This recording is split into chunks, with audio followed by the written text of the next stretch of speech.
You know, we've been reporting here on ABC Action News about the increase in Asian hate crimes across the country.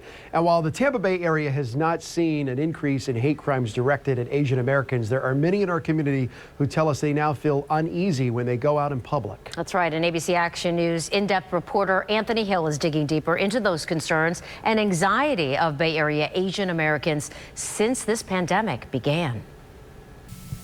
We worry, but it's also a awakening cause to our community because we do not want it to be silenced anymore. This is Sunny Duan. She immigrated with her family to the United States from Taiwan when she was a young girl. And for the first time, she says she feels a sense of anxiety when in public. If people look at me, kind of stare at me, or kind of watch where I'm going. And Sunny is not alone. Many Asian Americans across the Bay Area say they have a heightened sense of anxiety when in public due to the increase in anti-Asian hate crimes since the pandemic started. The Center for the Study of Hate and Extremism at California State University found that anti-Asian hate crimes rose from 49 crimes in 2019 to 122 in 2020.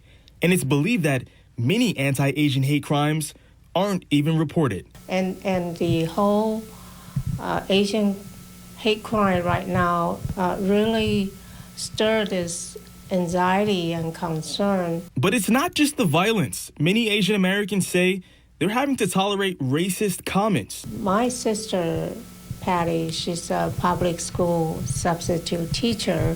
Her student at the cross hallway just call her coronavirus, just like that.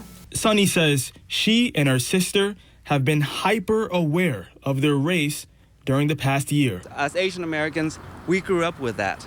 I mean, we can't hide our face. Man Lee is the founder of the Tampa chapter of the National Association of Asian American Professionals.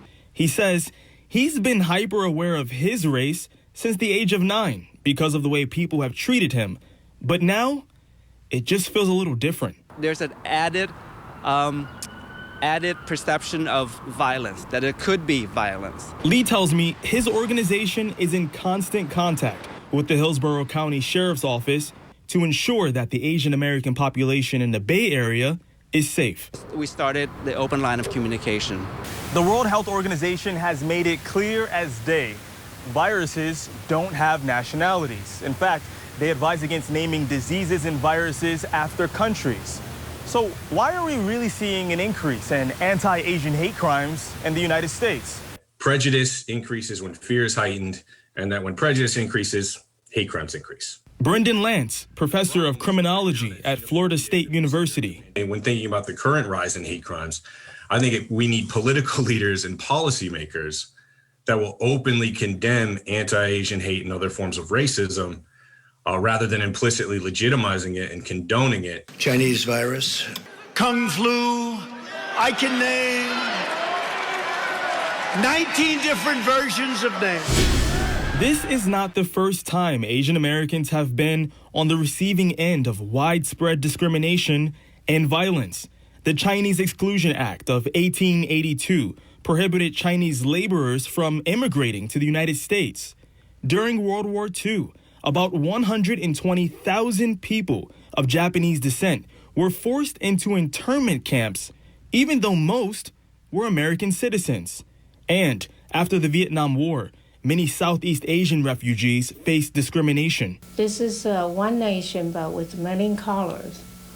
So we have to learn how to accept each other.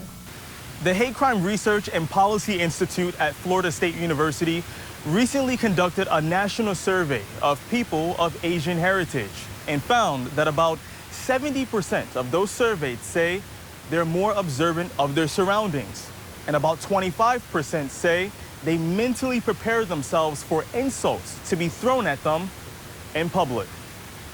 In Tampa, I'm in-depth reporter Anthony Hill, ABC Action News.